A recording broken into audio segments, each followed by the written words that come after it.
जी हाँ, हर साल के भांति इस साल भी दुर्गा पूजा समिति अब तमाम भक्तजनों को हार्दिक अभिनंदन करता है और करता रहेगा।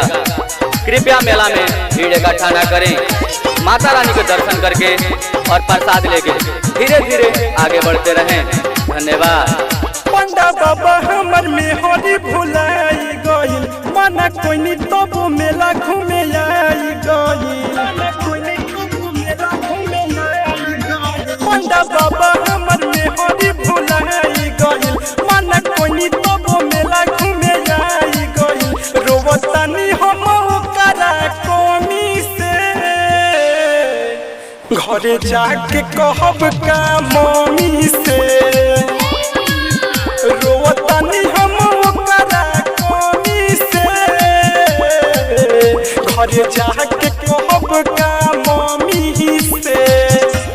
जी हाँ, मेला में आए हुए लूटन जी की वाई कहीं गुम हो गई है। अब तमाम भक्तजनों से मेरी हाथ जोड़ कर अपील है कि अगर आपको वो कहीं दिखे तो कृपया पंडाल के पास लाकर पहुंचा जाए। गोल बाटे चेहरा उनकर, गोल बासुरतिया हो। रही से खोजत भइले आधी रतिया हो।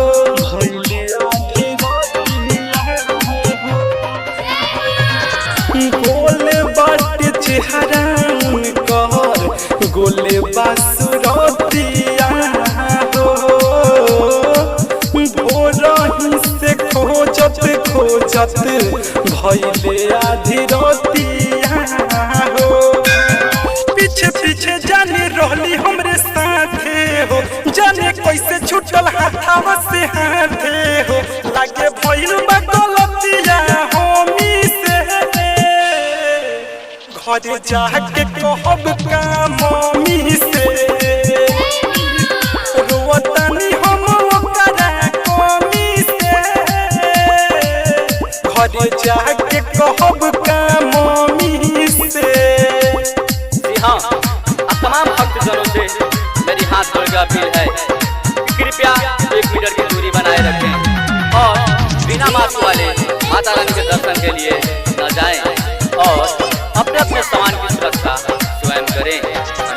राइटर प्रिंस हम कहीं के न भइनी हो, मिलता नहीं खबर, बढ़ता बेचैनी हो।